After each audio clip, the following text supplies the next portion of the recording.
नमस्ते। जरा सोचिए, एक ऐसी कानूनी लड़ाई के बारे में जो इतनी लंबी चली कि उसे शुरू करने वाले शायद उसका अंत भी ना देख पाए हों। एक पीढ़ी से दूसरी पीढ़ी तक, सिर्फ एक जमीन के टुकड़े के लिए। आज हम एक ऐसे ही केस की कहानी में उतरेंगे जो आधी सदी तक चला, और ये पूरा का पूरा मामला सिर्फ एक, लेकिन बहुत ही शक्तिशाली कानूनी नियम पर टिका हुआ था। तो चलिए देखते हैं कि इस सफर में हम क्या क्या जानने वाले हैं। सबसे पहले हम इस 50 साल की लंबी कानूनी जंग की पूरी कहानी समझेंगे।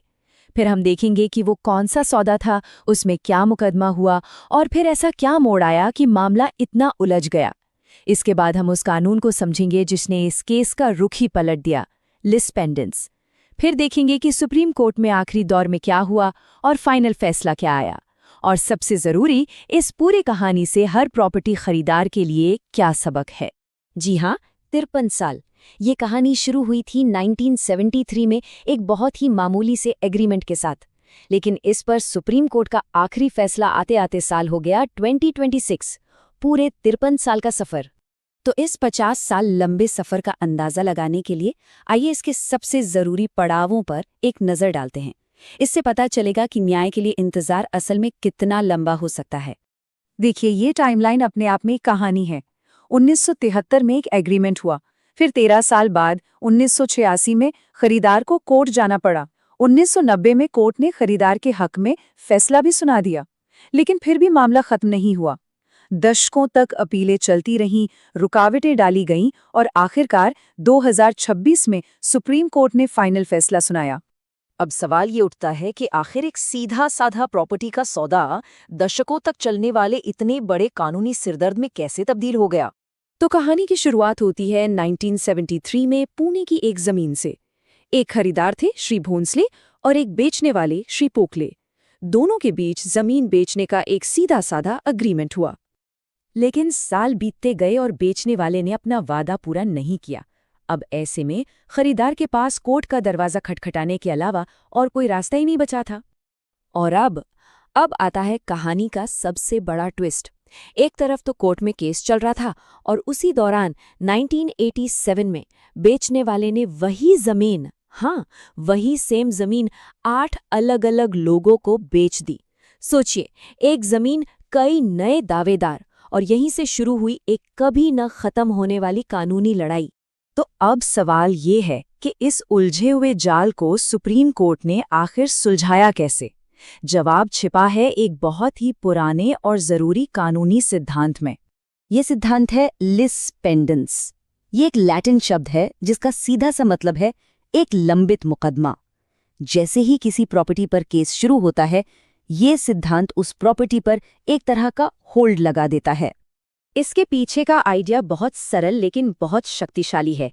एक पुरानी लैटिन कहावत है, पेंडेंटे लाइट निहिल इनोवेटोर।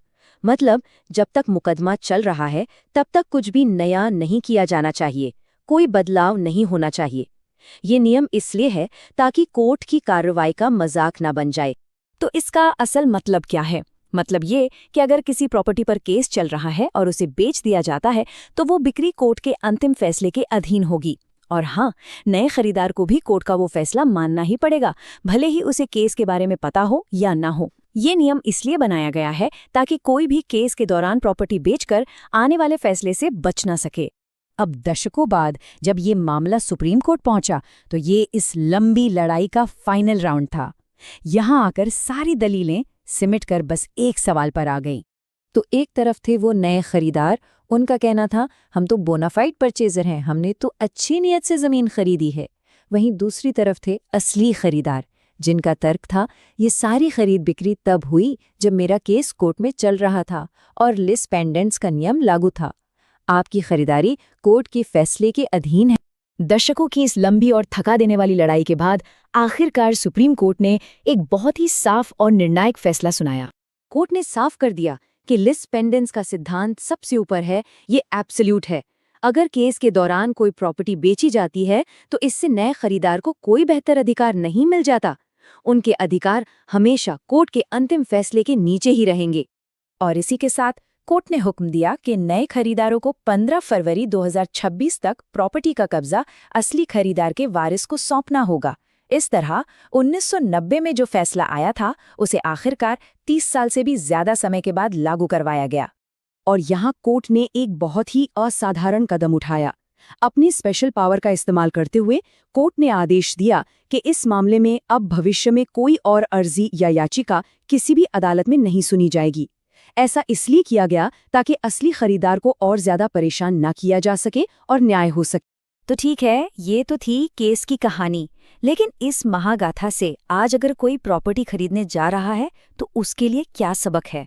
50 साल की कानूनी लड़ाई से कैसे बचें? इसका एक ही जवाब है ड्यू डिलिजेंस, यानी पूरी और सही जांच पड़ताल।